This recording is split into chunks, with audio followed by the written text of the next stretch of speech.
Je trouve que notre hôtel à énergie solaire et notre centre de conférence possèdent une atmosphère très romantique. L'énergie des panneaux solaires crée cette atmosphère. L'énergie solaire favorise l'harmonie.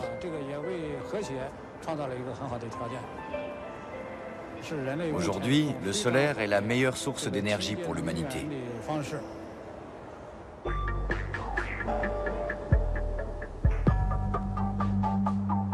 La puissance du soleil n'a pas d'égal. Capter quelques heures de son énergie totale pourrait combler tous les rêves des énergivores les plus excessifs. L'ère des centrales solaires commence et le soleil californien vaut de l'or. Et ils sont déjà quelques-uns à chercher à exploiter ce filon.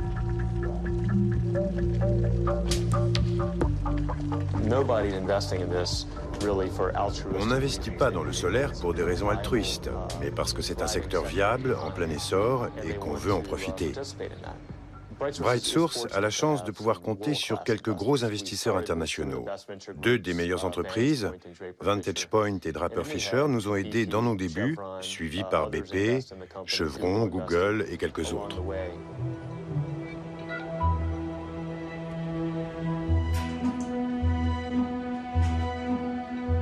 Mais l'impulsion des États est indispensable. Et si 12% du plan de relance américain est dédié aux énergies propres, c'est encore une part modeste. Parmi les principaux États possédant des espaces désertiques, le premier choisi est le Nevada.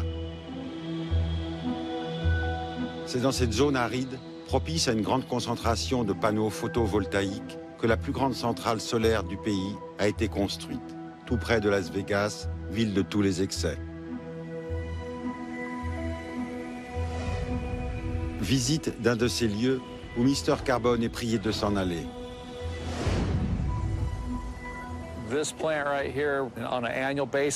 Cette centrale produit annuellement environ 130 000 MWh, de quoi alimenter 15 000 maisons d'une ville américaine typique.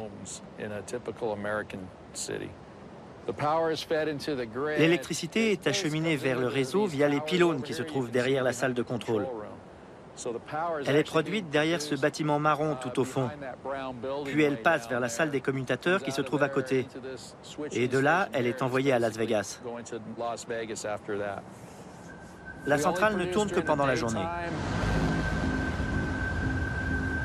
Un comble pour cette ville qui vit la nuit. C'est ainsi que ce pays, premier consommateur mondial d'électricité, reste tributaire de ses centrales au charbon.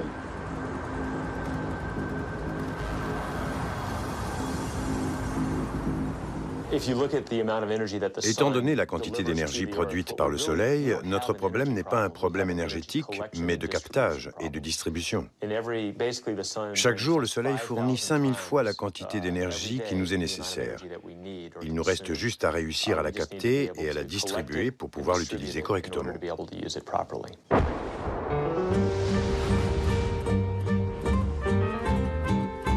En 2009, la production d'électricité d'origine renouvelable des États-Unis est inférieure à celle de l'Europe et même à celle de la Chine.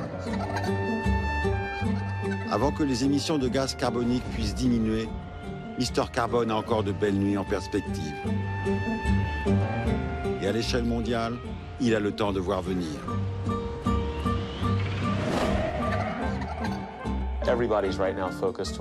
Actuellement, tout le monde est obsédé par la même question. Étant donné la quantité colossale d'énergie nécessaire au fonctionnement de la planète, comment gérer la situation? D'ici 2050, on va devoir fournir environ 14 000 gigawatts d'électricité propre.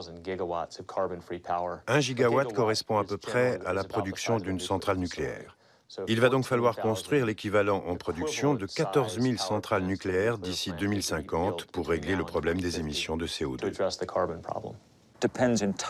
L'avenir dépend entièrement de notre capacité à nous engager, de la volonté des gouvernements de s'atteler à la tâche et de procéder à des transferts réels de subventions et de financement des énergies fossiles vers les énergies propres. Ce n'est pas avec des politiques de saupoudrage qu'il sera possible de répondre aux besoins de la planète. L'éolien et le solaire réclament de tels investissements et tant d'espace pour les construire qu'ils resteront pour l'instant des sources d'énergie d'appoint, sans oublier l'empreinte écologique de l'un comme de l'autre. Le problème est qu'aucune de ces énergies renouvelables ou alternatives ne peut être produite sans une importante utilisation d'énergie fossile. Prenons un exemple. Les différentes pièces de métal nécessaires à la fabrication des structures et des systèmes de fixation des panneaux photovoltaïques ne sont pas produites avec de l'énergie solaire. Elles ont été élaborées et assemblées ailleurs, quelque part dans le monde, et à chaque étape de ce processus de transformation, on a utilisé du diesel, de l'essence, du kérosène, de l'électricité ou toute autre énergie fossile.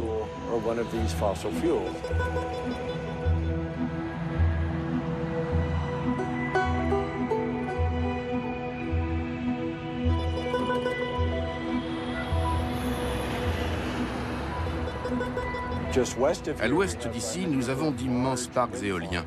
Celui d'Altamont Pass est l'un des plus grands du monde. Mais pour que l'énergie du vent puisse être transformée en électricité, il a fallu doter la turbine des éoliennes d'un générateur à aimant permanent. En l'état actuel des choses, la production de toutes les énergies alternatives dépend essentiellement des énergies fossiles. C'est ce qui rend difficile son développement à grande échelle. Mr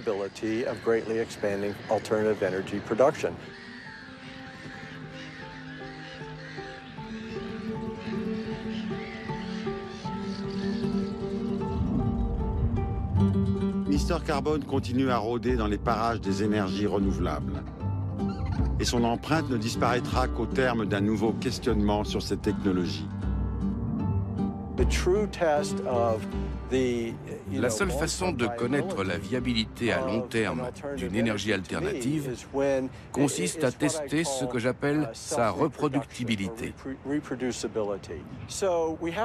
Il faut se demander combien sa propre production exige d'énergie et quelles en sont les incidences. Elle est là la vraie question. Quels sont les polluants émis au cours de tout le processus ? En attendant cette alternative idéale, les éoliennes et le solaire représentent seulement 3% de l'énergie mondiale. Pour mieux faire, on bat le rappel de toutes les capacités du high-tech.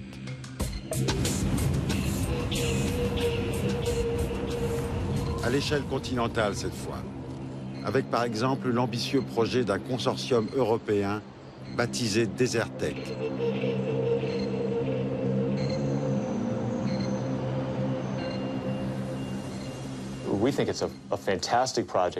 C'est un projet fantastique.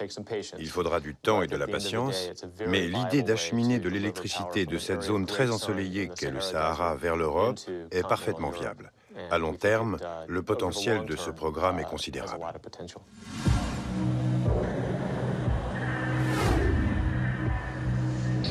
Il faudrait 400 milliards d'euros pour réaliser ce projet soutenu par le gouvernement allemand. Il pourrait couvrir 15 à 20% des besoins européens d'ici 2025. C'est le rêve de centraliser les énergies naturelles provenant de plusieurs continents. Des centrales thermiques solaires seraient construites en plein cœur du Sahara et reliées à un réseau dirigé vers l'Europe. Il serait renforcé par l'énergie produite par les éoliennes offshore de la mer du Nord.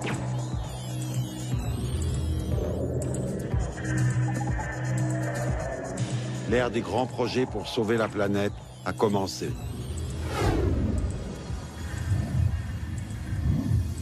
Le capitalisme vert, c'est rien d'autre que cette volonté d'adapter la planète, d'adapter l'écologie et, si nécessaire, d'adapter l'humanité elle-même aux besoins du toujours plus. Adapter la planète, je dirais que tout est prêt. Si vous prenez aujourd'hui les principaux projets financés à l'échelle internationale, vous trouvez quoi? Vous trouvez par exemple la généralisation des techniques de modification artificielle du climat. Vous trouvez ce projet de créer un immense bouclier artificiel autour de la Terre pour le protéger du Soleil. Vous trouvez le projet de mise en orbite de milliards de petites lentilles de 60 cm de large pour filtrer la lumière solaire. Ou le projet de fabriquer artificiellement des nuages grâce à des structures flottantes de 3000 tonnes conçues pour activer des générateurs par le mouvement des vagues. Tout est prêt. Tout est prêt. Je dirais, les connaissances scientifiques, l'autonomie des grandes firmes, on calcule déjà le retour sur investissement. Tout est prêt, les fantasmes, l'idée d'un monde sans limite. Tout sera fait plutôt que de remettre en cause les logiques dominantes. Mais en matière de projets pharaoniques teintés d'écologie, la Chine reste la plus ambitieuse. À la mesure de son capitalisme d'État, dont l'excédent commercial permet toutes les audaces, elle se lance solennellement dans une nouvelle longue marche, verte cette fois. Octobre 2009, pour le défilé du 60e anniversaire de la victoire de la révolution de Mao Zedong, les commentateurs récitent le nouveau credo officiel. After 60 years of work, China has worked to create a stable supply of economic, clean and safe energies. This float highlights China's energy achievements. It's powered by solar panels, the only one in the parade.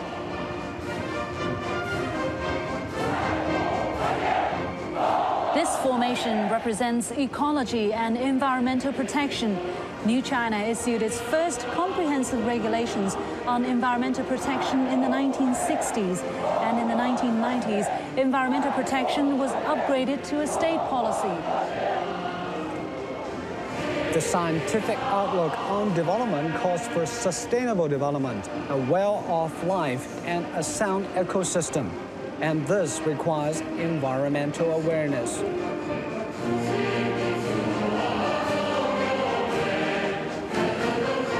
Si la Chine vante son développement accéléré des énergies alternatives, elle résout plus difficilement sa formidable urbanisation. 1 milliard de citadins sont prévus en 2030. Des maquettes de projets de villes propres fleurissent un peu partout. Pourtant, aucune encore n'a vu le jour. Mais l'habillage écologique d'un projet aide à trouver les investissements pour commencer les travaux.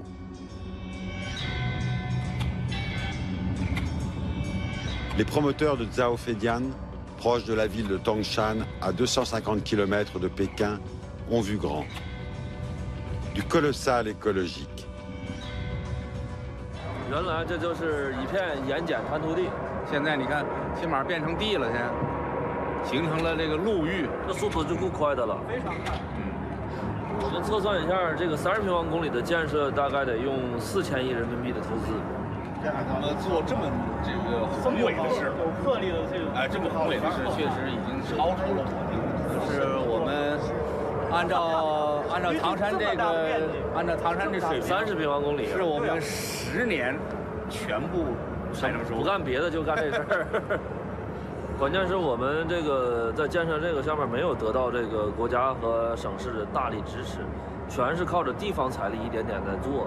动员社会力量、社会资金。对，现在和资本市场国际理念有管道，国际资金不多，国际资金不多。这些金融危机吧，对，金融危机之后，国际资本中国经济也就靠着这些东西拉动的。要没有这些大规模的城市建设，中国经济早垮了。将来这些项目要起来以后，这些个新的理念能够真的这个建设起来了，这不得了的。从海上修一条道。 Le film de promotion de Zhaofeidian nous fait d'ailleurs la promesse d'un Eldorado écologique. On y retrouve toute la mythologie du consumérisme à l'occidental, conforme au mot d'ordre du Parti communiste chinois. Une meilleure ville pour une meilleure vie. 曹妃甸国际生态城，在这块盐碱滩涂上，即将建起一座高度开放、高度繁荣、高度文明的未来之城。 一座文化创新、体制创新、环境创新的创新之城，一座产业协调、资源协调、生活协调的生态之城。